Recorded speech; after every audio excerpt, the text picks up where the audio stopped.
Pat, finally, we got a decent opponent against Ohio State this past week. For people that didn't see the game, maybe saw some highlights, saw 38-7, they may take something from that as maybe Ohio State just put it on cruise control. But there was certainly some competitive football there in the first half, and Michigan State made some plays. The total offense was only 249 yards, which I was a bit surprised with because Michigan State had its opportunities. They certainly hit some plays down the field in the first quarter and first half and had their opportunities. So this Ohio State defense that they would like to pride themselves as one of, if not the best in the nation, showed a few chinks in the first half.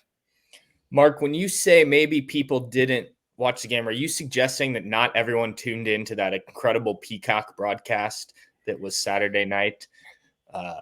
We don't need to go down that rabbit hole too much, no. But I did rewatch a lot of the game. I can understand why some people are disappointed with the Peacock broadcast.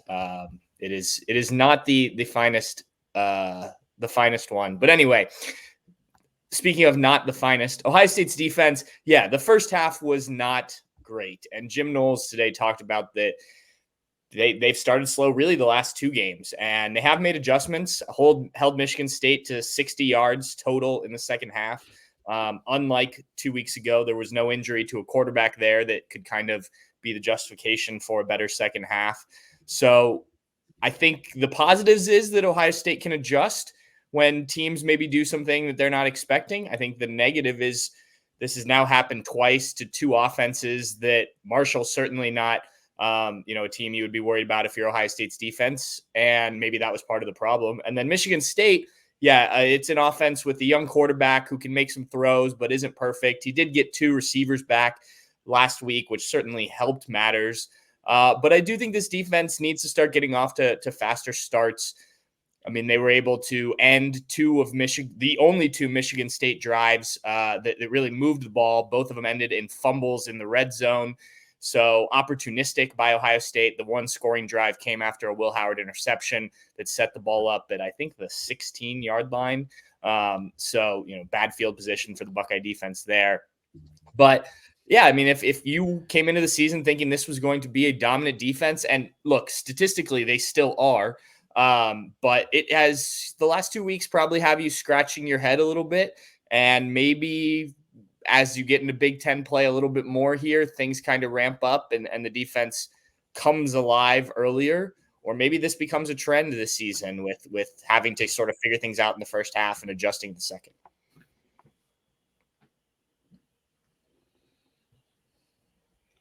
It's on you, Corey. You guys can. Mark's wanting me to talk. Here. I can tell.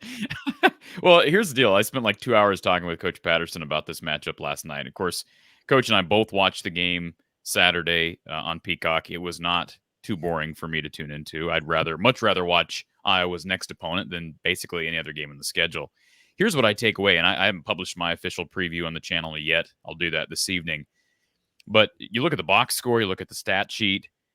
To me, the three things that stand out as it relates, Pat, to the victory.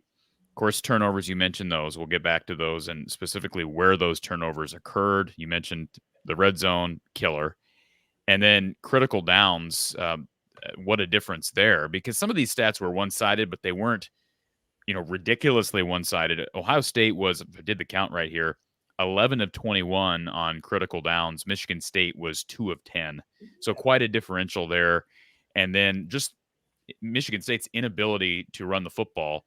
Ohio State really healthy on the ground, 5.3 yards per rush. Michigan State under 2.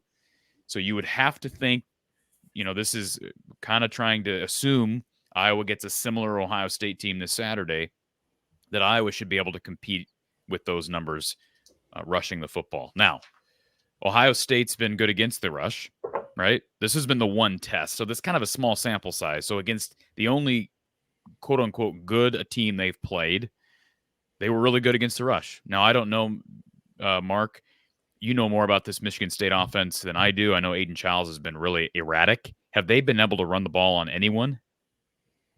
Well, much better than this. Yes, Yeah. they ran the ball pretty well against Boston College. I don't know what the numbers were against Maryland, but they scored almost 20 or 30 points in that game. Yeah, unlike Ohio State, Michigan State had actually been tested with Power 4 opponents prior to Saturday's game. So I would assume Ohio State's going to be Iowa's biggest challenge yet against the run. Minnesota did not prove worthy of stopping the Iowa run, and the Iowa offensive line that has greatly improved from 2 years ago when the Hawkeyes visited Columbus.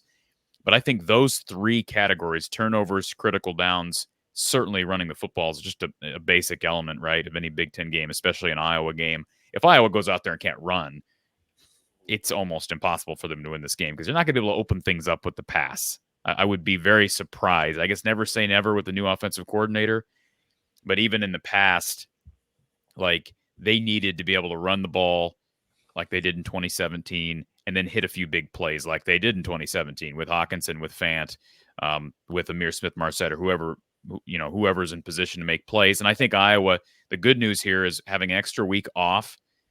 Not only are you able to kind of look back at your 4 games in which they had opportunities. Tim Lester talked about that, Mark, during his press conference last week. They've had opportunities to take shots. In some cases, there's been, a small issue here with wide receiver route timing, been an issue here with Cade.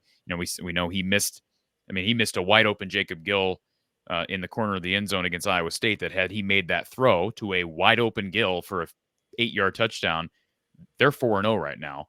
And then there have been other situations where Lester made it very clear the coaching staff has kind of pulled the reins back a little bit on taking those deep shots, maybe to save those, maybe just because, hey, we'd rather run the football and score 24 straight points against Minnesota. And Mark, you and I didn't talk about this on the show last week, but I went back and rewatched Iowa's game against Minnesota, the condensed version. Iowa scored 24 points in the second half by the time they hit the 11-minute mark of the fourth quarter. So literally they outscored Minnesota 24-0 in the second half, and they just sat on that lead with 11 minutes to go. So that's a lot of points, especially when you're not throwing the football very well. And that's really the result of a defense that was getting the ball right back to its offense quickly, and it was creating explosive plays on the offensive side. So I was intrigued by those 3 categories. I'm also intrigued, Pat, to get your insight on Devin Brown's usage. We saw him with a touchdown throw to Jeremiah Smith. I know everybody was looking at the catch by Smith, but hey, I haven't watched much Ohio State football, particularly because they played a really, what's the word? I don't want to be disrespectful. Mark will take offense if I criticize I the will schedule, not take but offense. It's been However, bad. I Wink. said the same thing. It's the worst non-conference schedule in the country. Yep. Yeah, they played the worst, but it's all in front of them played, now. That those games are over. They have played a sugar-free pound cake schedule through 1 month is what they've done. That's, all right. That's a more colorful way to put it. I'm also intrigued by running back usage because everybody's talking about 2 guys right now. At least that's my perception here in Iowa. They're talking about Caleb Johnson. They're talking about the kid from Boise State, Ashton Genty, because both those guys have put up ridiculous numbers through the first month of the season.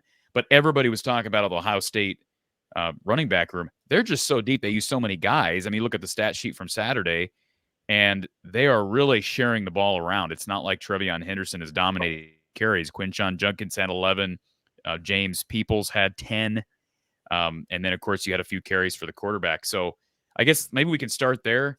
How good is this running back room for Hawkeye fans who've not seen it together collectively? Mark, you just want to take over. You just love hearing anything about Ohio State skill position players. You just flock. My for goodness, so these maybe 2 Mark guys. wants to take over. I'll let Pat. I know he just loves the skill guys. position. Go ahead. Well, look, I mean, you've got Trevion Henderson, who, when healthy, has the talent to be one of the best running backs in the country. Now, he hasn't been able to really show that probably since his freshman year, at least consistently. And then you added Quinshon Judkins, who was an all-SEC player the last 2 seasons, to the room. And so on paper, it was going to be one of the better running back rooms in the country. You obviously need the offensive line to block. They have kind of come together each week. They missed Donovan Jackson, the left guard, the first 2 games, but he's been back now 2 games and has fit right back in.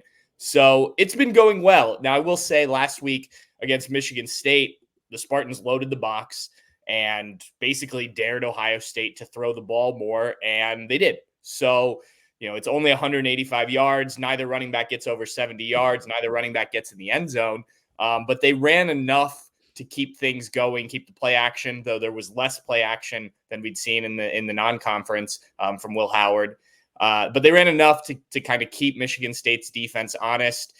It wasn't, Spartans didn't seem like they wanted to get out of the box all that often. And so Ohio State took what was there.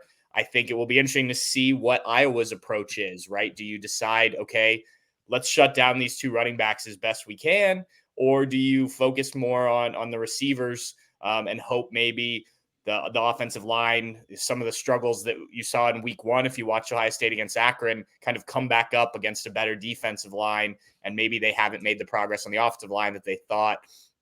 Obviously covering these receivers, that's a whole separate topic.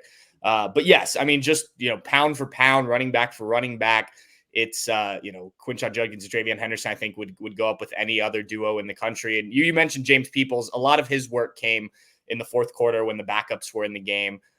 But he is somebody that's interesting. And Travion Henderson went down at one point in this game, went to the medical tent, and Ohio State only has 4 scholarship running backs, and 2 of them are true freshmen, including James Peoples. And I like James Peoples. I think he's going to be a talented back. What we've seen has been very good, but, asking him now to step into a bigger role would be interesting, just given he's a freshman and hasn't had a ton of experience when the game really matters, though he has had some, probably more than I would have guessed, given the 2 guys in front of him. Yeah, I don't know that Iowa's going to lose this game, Mark. I don't think either one of us said that preseason. I think most people assume that heading into the season when you're picking these games, that this is one of Iowa's maybe 2 to 3 losses. Anything less than 9-3 is a disappointment. I stand by that in spite of that loss early to Iowa State. But I will say this, when you're playing in a game like this, we talk about the run game being as important as it is, but to me, you've got to be able to look at this. First of all, this Ohio State team clearly has very few weaknesses, right? You're not going to be they were preseason number 1 on ballot, so to speak. So, I mean, what do you take advantage of? I think the first thing is, I know Mark doesn't necessarily agree with this. He made a comment last night in the live chat about quarterback. You're higher on Will Howard than some people were heading into the season. Like, there was this perception that Ohio State was taking a step back. I've always liked Will Howard. When he was at Kansas State, I was impressed with him. I thought when he transferred to Ohio State, it was a great move. But let's be honest, he's not as mobile as every Ohio State quarterback Iowa's faced in the last 10, 15 years. He's not Terrell Pryor. He's not Braxton Miller. He's not Justin Fields. He's not J.T. Barrett. Go down the list. So I'm not saying he's immobile. I'm not saying he's Deacon Hill-esque or Spencer Petras-esque. But if I'm Phil Parker, from a defensive perspective, I'm going to be very specific, as he always is, but I'm going to dial up pressure at times, and I'm going to be very aggressive when I do. I think that's number 1, because if there's any part of that offense that's maybe taking a step back, it's the athleticism at the quarterback position. Can we all agree on that?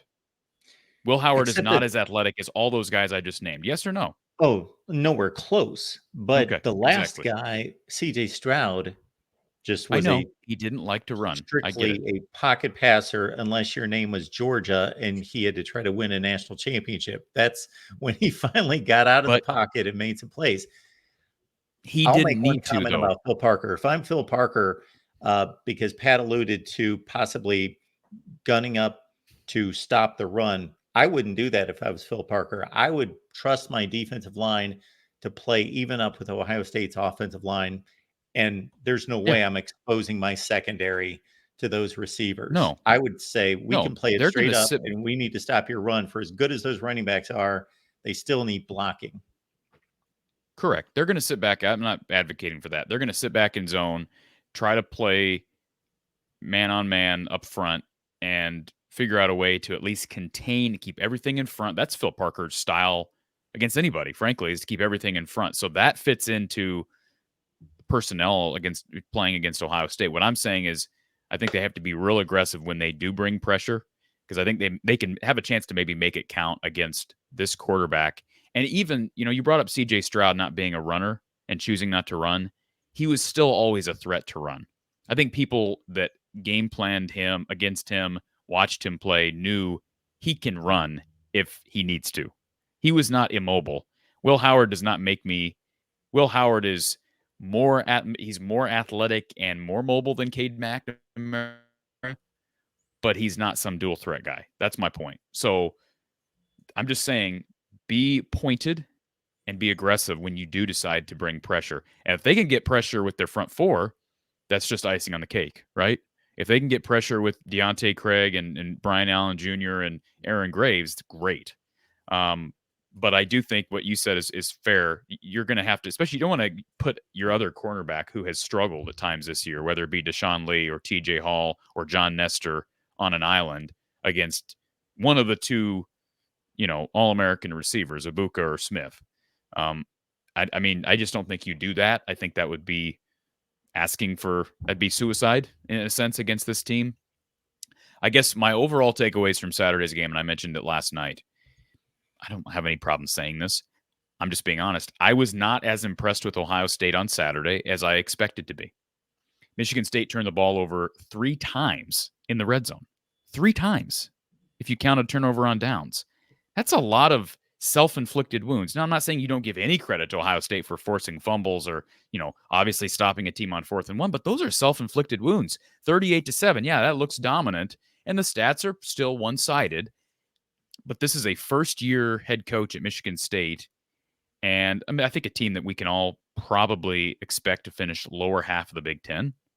So I'm looking for a silver lining here. I think there were probably some vulnerabilities that Tim Lester can find from tape Saturday, that Phil Parker can find on tape Saturday. And, hey, Iowa's not done real well out of bye weeks in recent years, but they haven't had a bye week under Coach Lester. So from an offensive perspective, and I said it last night as well, they're going to have to figure out a way to take a shot or two down the field. You're not going to be able to go into especially if they're trailing at halftime, like they were against Minnesota. It's unlikely that they're going to be able to come out in the second half and, hit a couple of early play action pass plays, maybe run naked outside and get a couple of tight ends to leak out and then just sit on it with the run. They're going to have to figure out, as Coach Patterson deems it, man beaters. And I don't know what that looks like, but you have a bye week to prepare. Ohio State does not. And not saying it's a trap game, but schedule-wise, it comes right before Oregon. There's that element that we haven't brought up as well. What do you think, Pat? I think you bring up a bunch of good points. I think we talked earlier, Steve Hellwagon and I, about the fact that Michigan State did bring some pressure on Howard. I think the Will Howard, he can run. He is a capable runner. We haven't seen it much because they haven't needed him to, other than a couple times down by the red zone. So I think that could be a factor one way or the other in this game for sure.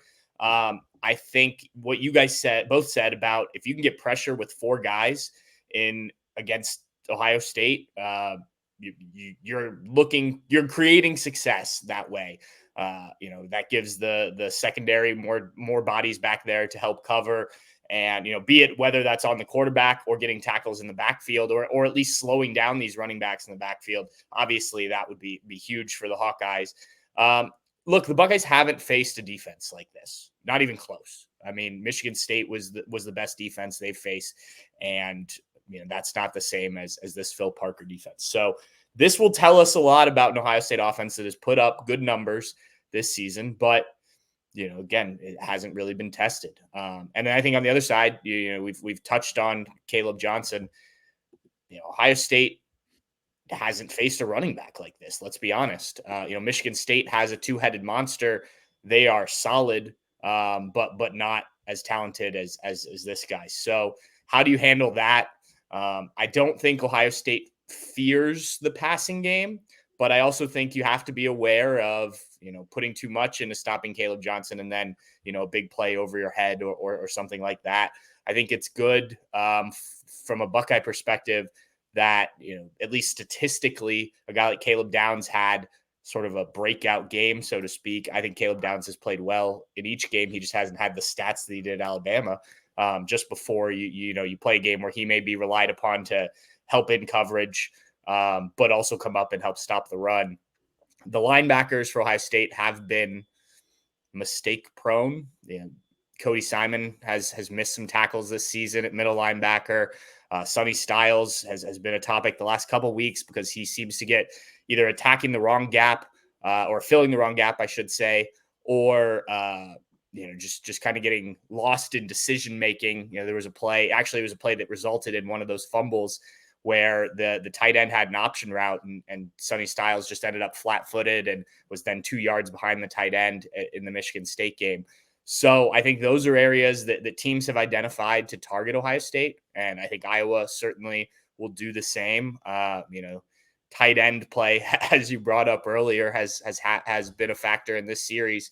So I would imagine that you would do that again, especially with a Lachey, both on the field and calling the game from the booth, as Luke's dad, Jim, is the radio guy for Ohio State. Yeah, some storylines here, not just with Luke, but also with Caleb Johnson making his return to his home state. And then Caleb Brown, who's been kind of MIA. Lester kind of explained why last week, but could this be a coming out party? Can you read Shay Sykes's comment on the air, Mark? I love this. This is bringing me back to 2021, the Iowa-Michigan preview show when we were joined. Of course, I expect there's going to be. I'm assuming we're simulcasting this over on the Ohio State channel, so that's why we are Ohio State people that are coming out in droves to rip me.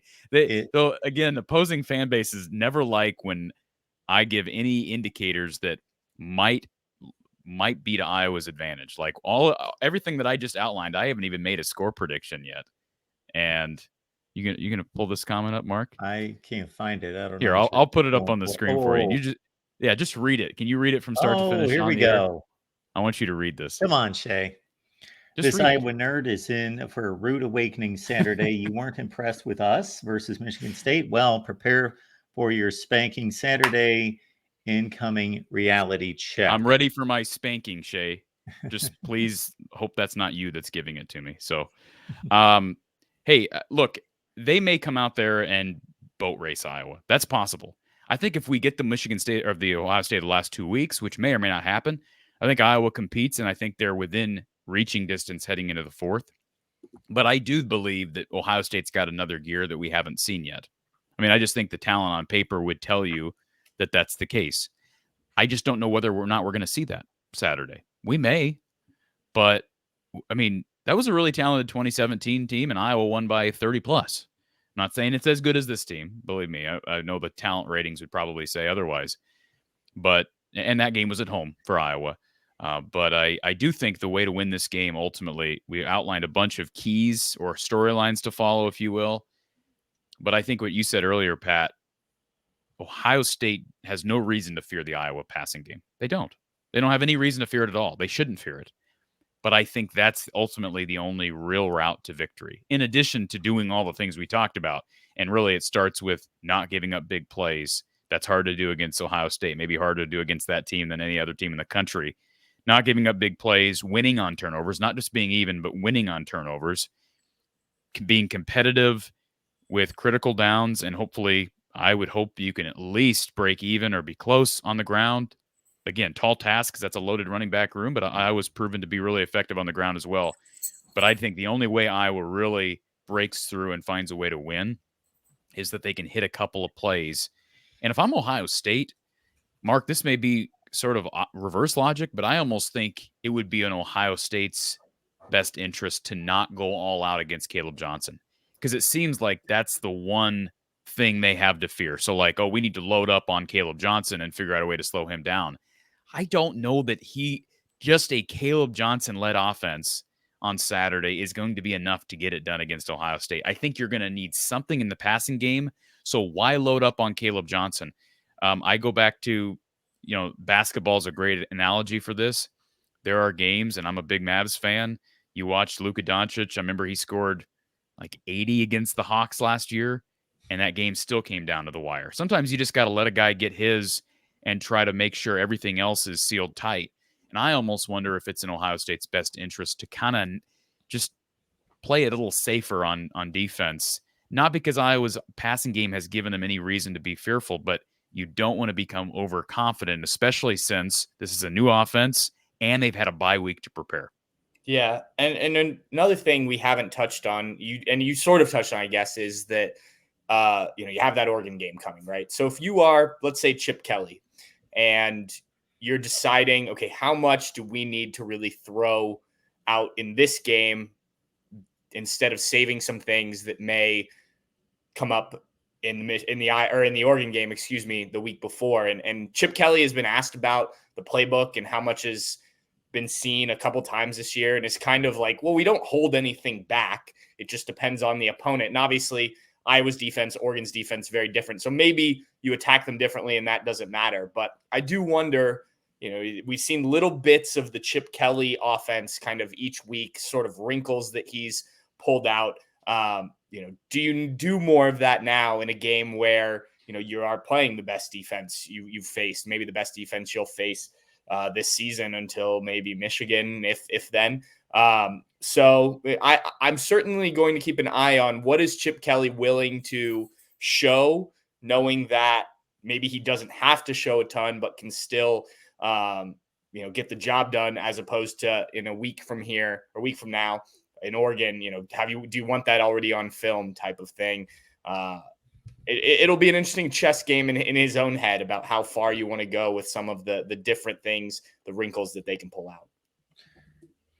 The thing that you can always do, though, and I tend to agree with you, Corey, but if you do load up against Caleb Johnson and you get burned, then you just mark it off as we got burned. We're going to back out of that, and we're going to bring people back out of the box, and we got burned, and it's 7-0 or whatever.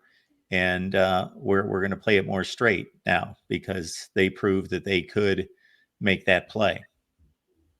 Yeah, so maybe that's the approach. I don't know. I mean, how effective is Ohio State's defensive front as it relates to, do you guys think, to stopping an Iowa offensive line that's looked as good as any right now on the ground, and then a back to accompany it? Because this is an Iowa rushing attack that the major players in this conference have not seen in a long time. Well, one question will be the health of Tyleik Williams, the defensive tackle, who didn't play the last two games. Now he is more of a pass rush factor, but just him being in there is a difference maker for Ohio State. He was available and dressed last week, so I think it was kind of an eye on, hey, we can use him if we need him against Michigan State, but we may need him more against Iowa. And then also contributing to that will be how much Ohio State plays three linebackers. Against Michigan State, they almost exclusively matched up based on personnel. So they went from two linebacker sets, which is their base defense, to the three when Michigan State, went to 12 personnel. I wonder if some of that was just to work on it in a game situation before you play an Iowa team where you will probably need to do more of that. It hasn't worked as well. I talked about some of the linebacking play earlier. I do think Arvell Reese, who comes in as that third linebacker, he's only a sophomore, didn't play much, only on special teams a year ago, but has shown a lot of knack to just go get the ball. And he seems to be a pretty short tackler. So he's a guy I would keep an eye on when they do go to those three linebacker sets. But again, we just haven't, the teams Ohio State's played, tried to spread them out. That's where they've had the most success. And, some quarterback run, things like that. It's just not stuff that I was going to do. So judging kind of how Ohio State will react and how effective it'll be is kind of a guessing game at this point. And Ohio State and Iowa are third and fourth in the country, respectively, in rush defense to this point. Yeah. So, and accompanying really solid rush offenses. So those numbers, although Ohio State's incredibly skilled at the receiver position, I would have to think strength against strength. It's which run game can succeed, right? Sure. I mean, to simplify things, Mark. Yeah, I think where Iowa could have an advantage, I don't think it's clear cut until we see it actually play out on the field. But again, it's the Iowa defensive front. Even though this isn't one of the stronger Iowa defensive fronts, it's still a really good one against Ohio State's offensive line. I think that's where, if Iowa ends up pulling off an upset or hanging in this game, that's going to be the first place where we're going to see them be able to take advantage. And then the last thing, Pat, before we let you go, is Corey hit on the defensive front. You talked about Tyleik Williams. This Ohio State defensive front, and maybe this is part of the Ohio State fan mindset, and I'll buy into this myself. It never looks good enough. It's always got to be perfect. It's got to be better. You got to win by 50. Is that the defensive line is extremely good. Top 3-4 in the nation would be what most people would rate this defensive line, but it just doesn't seem to impose its will and get to the quarterback at the frequency that you would expect based on the talent level. Yeah, the talent is certainly there. You've got 2 5-star starting defensive ends, both seniors. I mentioned Tyleik Williams, Ty Hamilton, the younger brother of Devon Hamilton, who's in the NFL, has really come along and developed now in his 5th year. But yeah, I mean, if you just look at the production game in and game out, it's not like these ends are getting the quarterback frequently. Now, you ask the coaching staff about it. They talk about teams getting the ball out quickly and not a lot of drop back passing. There's some of that. The Marshall game was the most frustrating for Buckeye fans because that seemed like a game where you could get after the quarterback a little bit. And they did get the ball out quick, but the ends weren't winning their battles up front. I think you and I talked about that, Mark.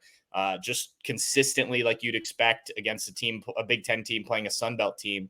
But then there are moments like, and I forget the exact situation, but I know it was Michigan State was kind of driving, and JT Tuimoloau just blows up his man and sacks the quarterback Childs last week. And it's like, oh, that's what he can do. And he seems to do it in big moments. Jack Sawyer, same thing, like came alive in the Cotton Bowl last year when Ohio State was on its 3rd quarterback and needed somebody to show up defensively. So like it's there. Are they able to bring it enough in a game like this or a game, in 2 weeks against Oregon, things like that, on enough plays to really make a big difference? But yeah, you're right, Mark. I mean, the talent is not in question. It's just, I don't know if it's motor. I don't know if it's motivation because they don't need to do it. I don't, some of it may even be scheme in terms of just kind of, we don't need to get to the quarterback every play because we are talented elsewhere. So let's make sure we don't let anything sneak out, especially against a mobile quarterback or, a running back that may sneak out of the pocket space and, catch a pass. And now we don't have anyone covering him. So yes, to answer your question, I think they have the talent to be consistently causing problems with the defensive line, but just for one reason or another, and I listed a couple there, it doesn't happen consistently. Pat Murphy, Bucknuts 247 Sports. Folks, get on over there. Check out Pat's work at bucknuts.com. Pat, is there anything else in regards to podcasts or articles, anything in particular you want to point people to? No, not yet this week. We'll see how the week goes. We had interviews with the coaches today, so just stay tuned. We'll have plenty of stuff on this game going forward, and I'll talk with our Iowa guys as we get later in the week to kind of break down both sides of the matchup, similar to what we just did here, which is always very fun. good. Awesome. Pat, appreciate you being here. Of course. Thanks, guys.